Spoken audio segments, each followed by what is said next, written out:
Welcome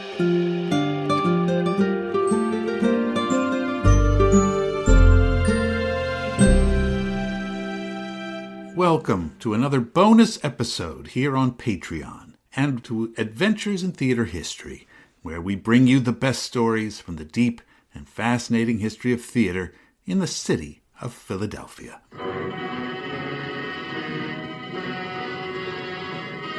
October 9th, 1939, Diana Barrymore made her big city professional stage debut in Sutton Vane's play Outward Bound at the Locust Street Theater in Philadelphia. Diana was the ingenue, not the star, however, and she had to fight for attention next to the skilled and far more experienced actresses Laurette Taylor and Florence Reed. The experienced Broadway showman, William A. Brady, was the producer of Outward Bound, and the soon-to-be Hollywood producer and director Otto Preminger was in charge of the staging. The play was an eerie and proto-absurdist fantasy piece, one that the playwright had been working on for many years, as Diana herself later described the play. The action takes place in the smoking room of an ocean liner. Among the passengers are a clergyman, a snobbish dowager, Miss Reed, a pompous industrialist, a little Cockney charwoman, Laurette Taylor, a drunken weakling, and two young lovers, one of whom was me. None of the passengers know the destination. The crew is never seen. Slowly, the horrifying realization dawns on them. They are all dead. Despite this rather odd theatrical vehicle for a debut, it was perhaps entirely fitting that John Barrymore's daughter made her first professional foray in the city of brotherly love. After all, her ancestors, all those Druths, all those Blythes, all those Barrymores, had been fixtures of the Philadelphia theater for many decades. Even long after her father, John Barrymore, and his siblings, Ethel and Lionel Barrymore, had all moved away from Philadelphia back when they were children. A return visit from any member of the famous theatrical clan almost always meant good box office in the Quaker City. But, as all those earlier generations of her family had also discovered, there was no training process on how to become a Barrymore. Even other members of the family rarely gave each other any help or instruction on how to act. It was simply assumed that you would figure out how to do it, just as they had. Of course, Diana had theatrical people on her mother's side, in a manner of speaking. Blanche Ulrich was a Newport, Rhode Island girl, very wealthy, with family connections to the aristocracy of both Europe and America. She married Leonard Thomas, a wealthy Philadelphian, and had two sons with him, raising them in the fanciest neighborhoods of New York City. But then, during World War I, when her husband was away in the service, like a lot of other ambitious young society ladies of her day, Blanche began to be fascinated by the little theater movement and began writing poems and plays for it.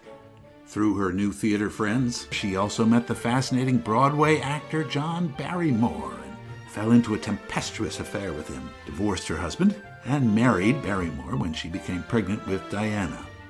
It was predictably a marriage which did not last very long. After her parents' tumultuous divorce, back when she was a young child, Diana had grown up in highly unstable surroundings in New York and Paris. Mostly she was in her mother's care, but often she was rather unattended or sent away to convent schools. Diana did not feel at home anywhere. And certainly she did not feel home yet on the stage, though, after some study at the American Academy of Dramatic Arts in Manhattan and a summer stock gig doing comedies at the Ogunquit Playhouse in Maine, that's where she decided to go.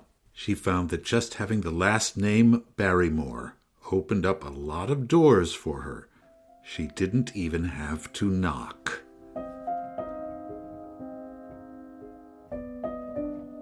A beautiful young woman at 18, Diana was besieged by photographers wherever she went out in public. Columbia Pictures was already offering her a screen test. Life magazine wanted to put her on the cover. She had, as she later titled her own memoir, too much, too soon. Though her father would make the occasional fleeting brief appearance in her life, he didn't really help her out. It was her mother who finally took a hand in coaching her for the part in this first play. As Diana recalled, Blanche telling her, "I helped your father in Hamlet, and he listened to me. Now you listen to me. You don't know how to use your hands. Your voice is too strident. You're too melodramatic. We're going to make you good in this part, Catkin." Daunting as fulfilling the reputation of her father may have been, and as unhelpful as her mother's coaching seems to have been, at least Diana had one ally in the cast, Florence Reed. Now, we've met Florence Reed before, and again, this helps to justify the entire Philadelphia-centered focus of this story. Florence Reed had been born in the Quaker City in 1883 to a well-known theatrical family. You remember, of course, her grandfather was Pop Reed, the lifelong stagehand at the Walnut Street Theater, the one who left his skull to the theater after his death, right? Her father was Roland Reed, in his day a popular Broadway comedian, and Florence Reed knew the Barrymores and the Drews quite well. In 1914, Florence had even appeared on Broadway with John Barrymore in one of his first successes, a melodrama called The Yellow Ticket. Though Florence Reed was an intense and formidable actor on stage, she became a true friend and a comfort to Diana backstage, one of a succession of older women who saw in Diana deep insecurities and tried to take the young woman in hand and steer her onto a stable path in life. As Diana recalled, her first meeting with Florence was very memorable. She was seated in a corner, wearing a pale brown hat with a long orange-colored ostrich feathers. Her eyes were enormous.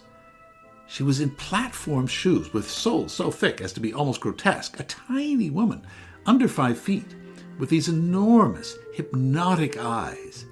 Yet how commanding. She came up to me.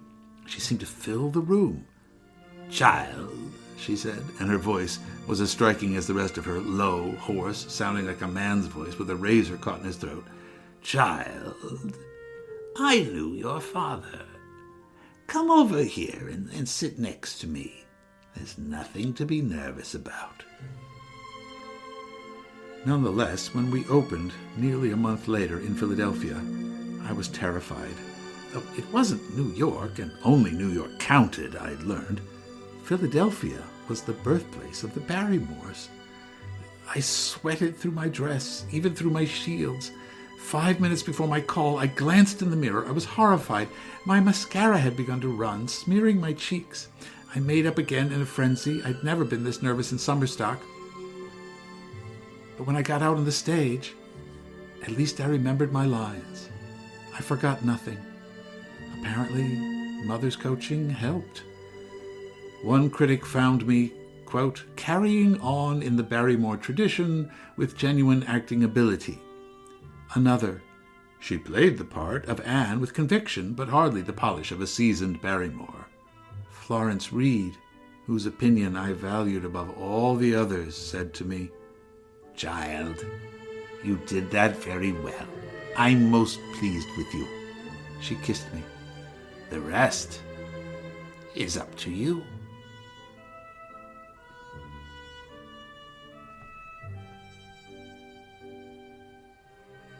So the tour of Outward Bound went on, and Diana's acting was generally thought by the critics to be at least creditable. She even had a reunion with her father during that tour once their paths crossed in Chicago when the Outward Bound company was performing next door to another theater, where John Barrymore was in a play called My Dear Children, doing a role so easy that he could play it even while soused. She snuck into his dressing room during the show. And when he came in, at first John mistook Diana for a starstruck groupie, and he leered at her lasciviously. "Ah," he said, "you ambrosial creature." "Thanks, Daddy," the creature replied. "Daddy?" the old roue stammered, rocking back on his heels. Then he recognized her and shouted, "Whoa, my daughter!" They had a good laugh about that later. It was a good story, for a while, anyway. September 18th, 1944. The play Rebecca had its opening night at the Locust Street Theater in Philadelphia. Last night I dreamed I was in Philadelphia again. Might as well have been the diary entry of two well-known actresses performing in the city. Florence Reed and Diana Barrymore appeared together again in Rebecca. In 1939, the English novelist Daphne du Maurier had adapted her own best-selling novel for the London stage, and that play had been made into a Hollywood movie in 1940, which you might have seen. It stars Laurence Olivier and Joan Fontaine. The first New York production of the play was being mounted, and it was off on a pre-Broadway tryout tour, and after Philadelphia, that company would tour the country for several months before their Broadway opening, and fittingly enough, it was booked later in the fall for the Ethel Barrymore Theater. Ethel Barrymore's niece, Diana Barrymore, had been chosen for the part of the second Mrs. De Winter, a young woman who has impulsively married a fascinatingly wealthy widower with a shadow in his past, as well as a palatial seaside manor in Cornwall called Manderley. The shy new bride, whose first name we never learn, is tormented by the lingering presence of her beautiful but dead predecessor, Rebecca De Winter. To top it all off, in the play, the evil and ominously moody housekeeper of the manor, Mrs. Danvers, who's obsessed with her former mistress, constantly reinforces the second Mrs. De Winter's feelings of inadequacy. But at least backstage, Diana had a friend in Mrs. Danvers because, once again, Florence Reed was playing that role. During the 5 years since the last time she had been in Philadelphia, Diana Barrymore's career had begun to take off, and then just as quickly it had faltered. She was following the example of the rest of her family, going out to Hollywood, signed a contract with Universal Studios, and she was cast as a female British flight operations officer in a wartime drama. The film was called Eagle Squadron, a kind of a combination drama and documentary. Diana had to put on a bit of what was almost an English accent for the role, and in the script she had to fall in love with a fighter pilot played by a very young and handsome Robert Stack. Diana did a few other films, which were also set in wartime London after that, including the noir mystery called Nightmare, and a female pilot film, Ladies Courageous. While she was on set, everyone kept expecting her to explode, like a crazy Barrymore was expected to do. But actually, even when she had to take blows to the face during the filming of a movie called Between Us Girls, Diana didn't scream or rave or leave the set.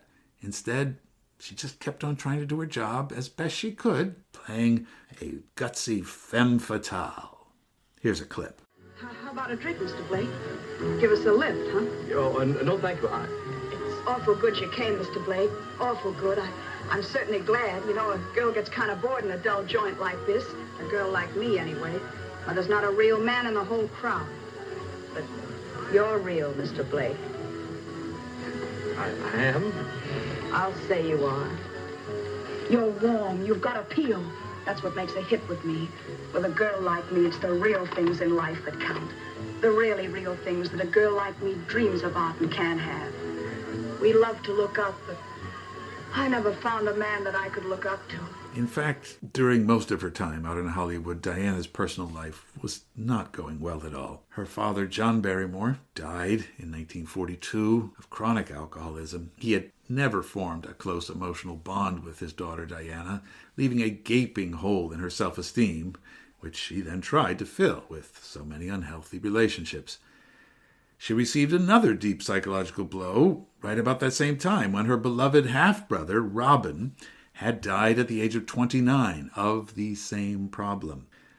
Shrugging off the somewhat weak efforts of her Aunt Ethel and her Uncle Lionel to keep her on the straight and narrow, Diana's own drinking habits were already showing signs of following the fatal decline of chemical dependency and dipsomania, as they called it back then, that both her father and her grandfather, Maurice Barrymore, had fallen into. Only she was doing it at a much earlier age. She managed to do a few more movies. She did a Western called Frontier Bad Men, playing a young lady, the attractive daughter of an old gambler who was also a poker-playing card shark herself.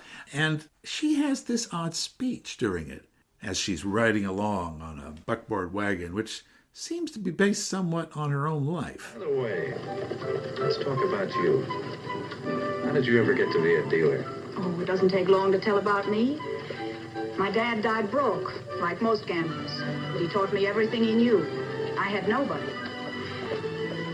I want to do quite the opposite from you, Steve. I don't want to go to big cities. I want to live on a ranch and raving.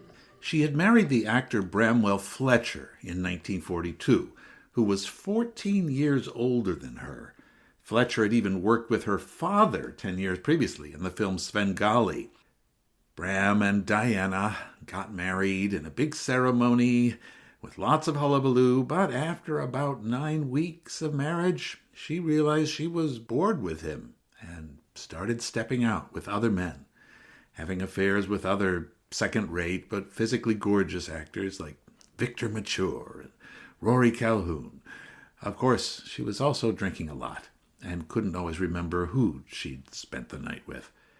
Professionally, her films didn't really make a lot of money, and that had other consequences. She was startled when she was suddenly downgraded on the Universal lot from having her own bungalow to a single second-rate dressing room.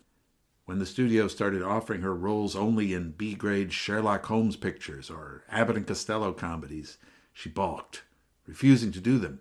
She was suspended from work by the studio for 6 months, then fired.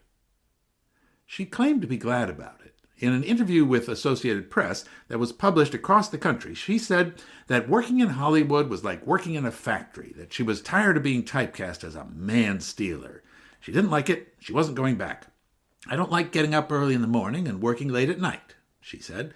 "Unlike in the theater, movies made you work out of sequence," she complained. "I don't like starting in the middle of a story and going backwards and forwards.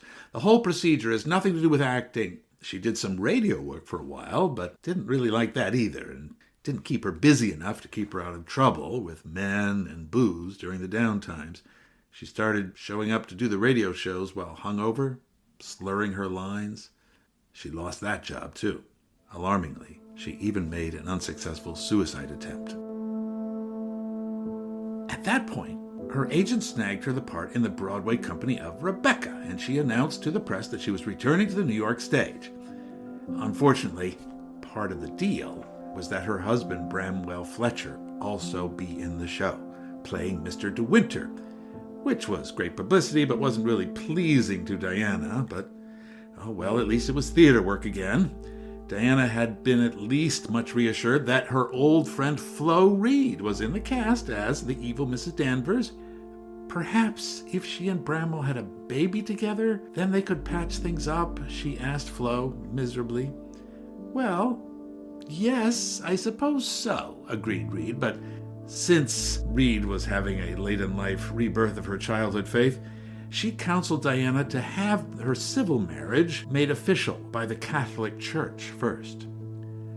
Well, Diana quailed at that thought, wondering what the Catholic Church's investigation into her family background might bring out. They never had simple lives, the Barrymores, including the fact that her brother had been openly living with another man before his death, and now, in fact, her mother, the actress and poetess who went by the name Michael Strange professionally, had recently divorced her third husband and was living with another woman, the children's author Margaret Wise Brown. Yes, Goodnight Moon, Margaret Wise Brown. Florence Reed, of course, would have known all about that, having been involved in many relationships with other women herself during her life. As it turned out, however, Diana Barrymore's dreams of having a child would become moot when she learned that medically she was unable to conceive one. Impressively, none of this offstage drama was allowed to overshadow what was happening on stage that night in Philadelphia in September of '44 in the Broadway-bound Rebecca. The Philadelphia theater critic, Linton Martin, writing in the Inquirer, was impressed and declared that the production was as good as the recent film of Rebecca. Though he couldn't have known all the backstage details, he seemed to sense there was quite a lot going on underneath the surface of the company. Quote, "Not only the three all-important principals, but all the others in the compact cast have been drawn vividly and vitally in the stage version," he wrote. As the second Mrs. De Winter, Diana Barrymore, daughter of a famous father and the youngest member of our stage's royal family, acquits herself ably of a difficult assignment, bringing charm and a certain engaging awkwardness and helplessness to the role that is sympathy compelling.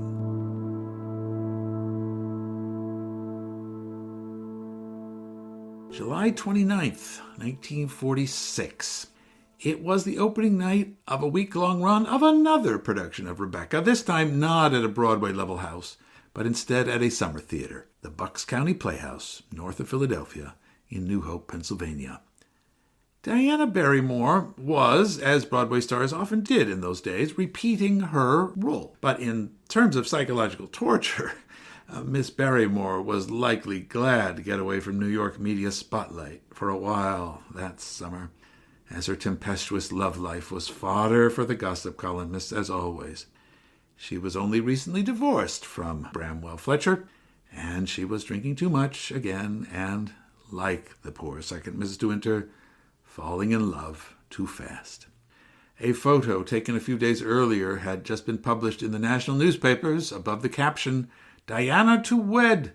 Lovely Diana Barrymore, actress, daughter of the late John Barrymore, shown at the Stork Club, New York, with her fiancé, John Howard, professional tennis player."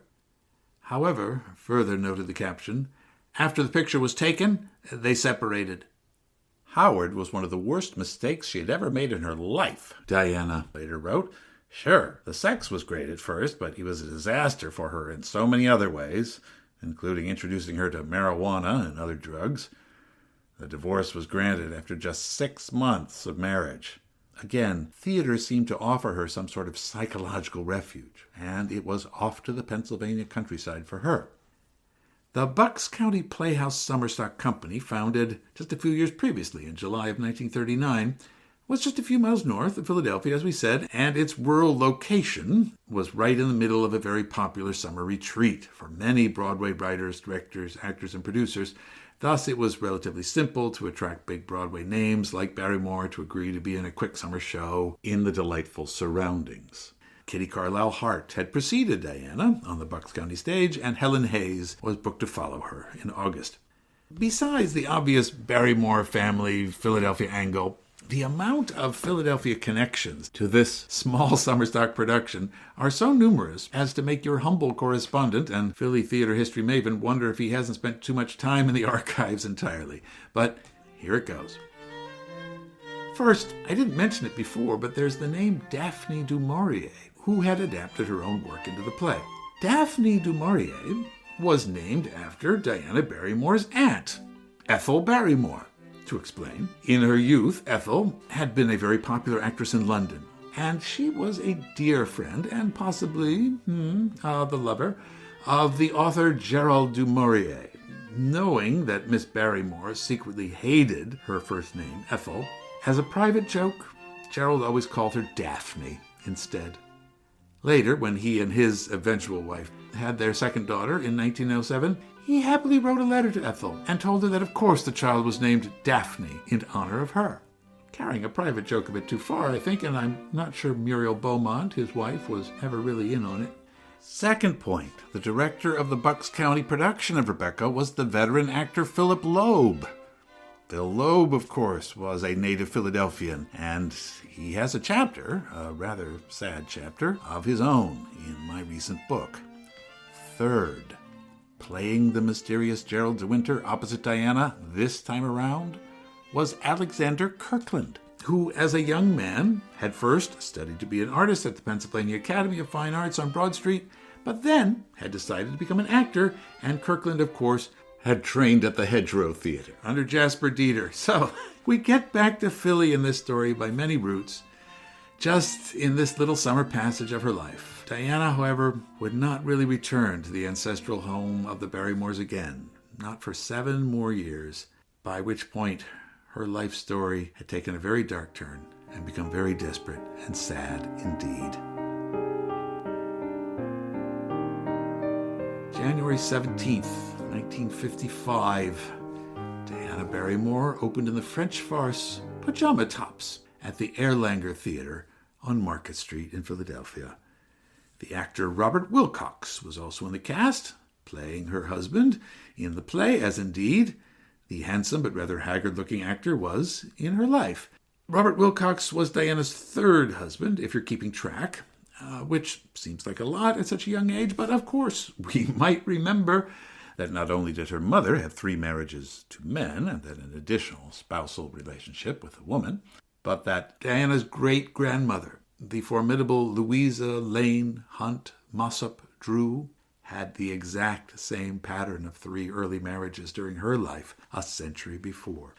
The show, Pajama Tops, in France, it was known as Moumou, was a farce in more ways than one. In The Inquirer, reviewer Henry Murdoch reported that, quote, "The comedy serves as a vehicle for Diana Barrymore, who plays the femme fatale with a curious collection of roars and the general restraint of Jerry Lewis.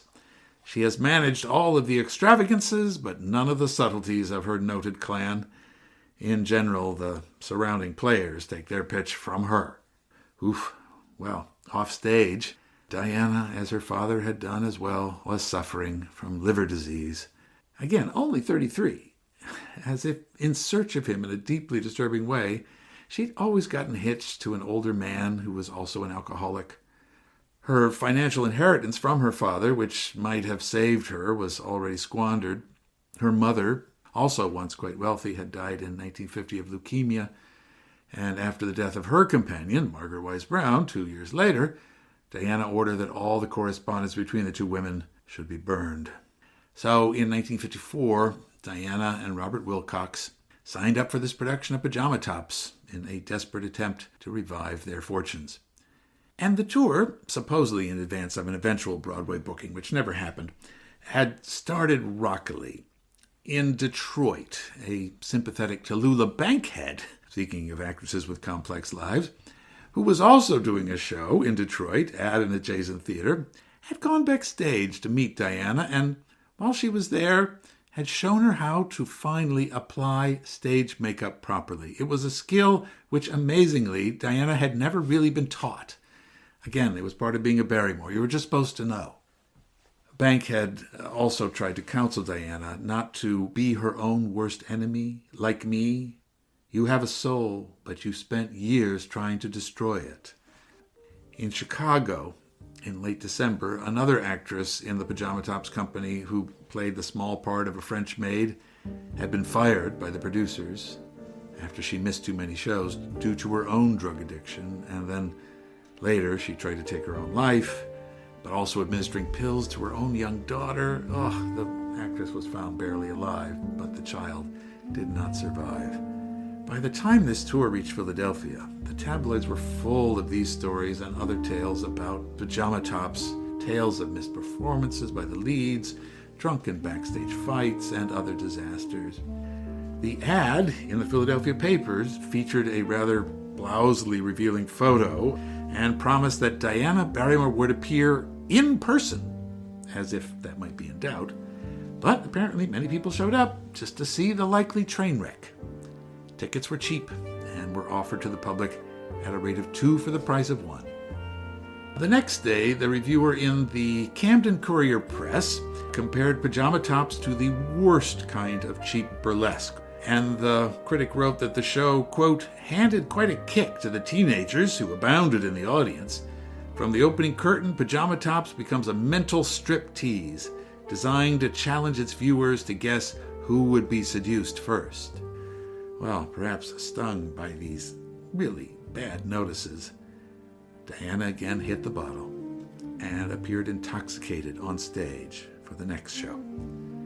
The producer threatened her with punishment by Actors' Equity. "You're nothing but a drunken bum," he screamed in her face, and she could only agree with him. Although this production of Pajama Tops never made it to Broadway, as I said, it did continue its run throughout other cities in the U.S., despite the star making a suicide attempt in Boston in March. It finally closed in May in New Haven, Connecticut. Amazingly, Pajama Tops had actually made money in almost every place it played. But Wilcox and Barrymore's relationship did not survive. After a final fight on closing night, he left her, taking the first train out of Boston for his hometown of Rochester, New York.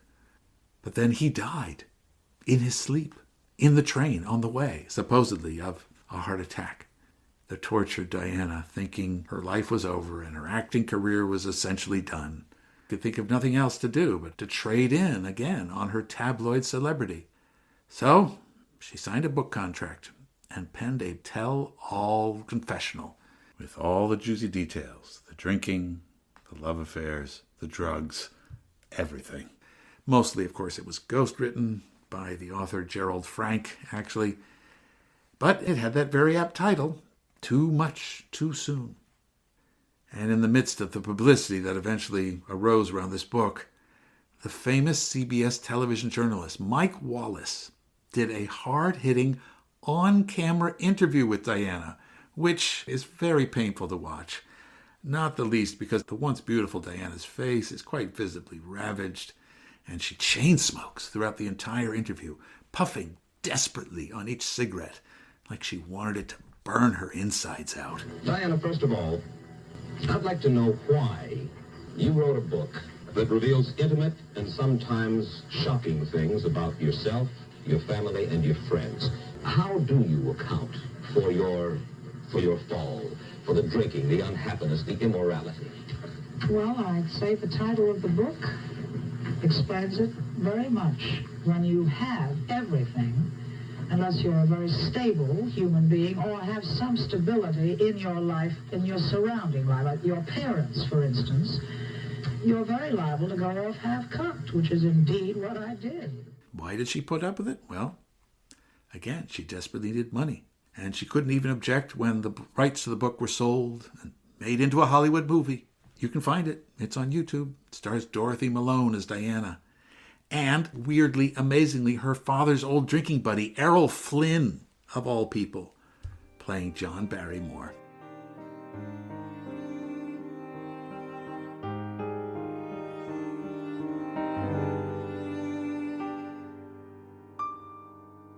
Now notorious for all the wrong reasons.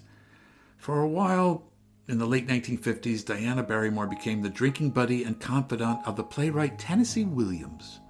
She even appeared in a couple of his plays, Suddenly Last Summer and The Garden District, at theaters in both Florida and Atlantic City, New Jersey. She actually got some very nice reviews. Really, you can see why she might have an affinity for Williams' work, and he for her personalities. Some gossip columnists in the newspapers laughably said the two were romantically involved, like that was ever going to happen.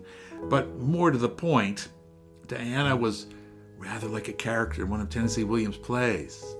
Lost, damaged, frightened by life, and in need of protection. A woman who was once very attractive, but now with a fading sex appeal. That could really describe almost every major Williams heroine in some way. But the famous playwright could hardly help conquer his own demons during that period, and he certainly couldn't really help her. In late January 1960, Diana Barrymore died suddenly in what was widely described as a drug overdose in New York City, although the official autopsy found no evidence of any drugs in her system. But it must have had something to do with all that she'd put her body through over the last 15 years. Her heart just stopped in her sleep. She was only 38 years old. Diana Barrymore's funeral was held at an Upper East Side funeral home. There were 350 people crowded into the space, many of them not really friends at all, just rubberneckers and ghoulish celebrity hunters. 400 other curious people jostled each other outside the funeral home to watch the coffin covered with violets go by. By 1960, of course, her Barrymore aunts and uncles had also passed away. Her Barrymore half-siblings from her dad's later marriage had problems of their own. She had a few other cousins, of course, but only one of them, Ethel Barrymore Colt Milieta, bothered to show up for the funeral service. Tennessee Williams, I'm sorry to say, was not there, as far as I can tell, although later he claimed to have helped make the arrangements for the funeral ceremony. It was left to Gerald Frank, her one-time book collaborator and co-author of her life story, to deliver her eulogy. And there, at least, Diana Barrymore received some true, tender pity and compassionate words. "Good night," Frank said, addressing the violet-covered coffin. "My sweet, my bewildered, my lost Diana."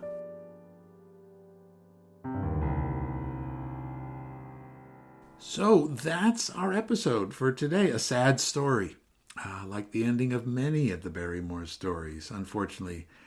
I'm glad at least to restore some of the broader context of Diana Barrymore's life. Really, it's not a Philadelphia story at all. Though, as we can see, there are interesting connections. It certainly is more of a theater story than most accounts of it you can find online. It's not just a Hollywood story, certainly. So if you search online the way most of us do nowadays, that movie angle is all you're going to find.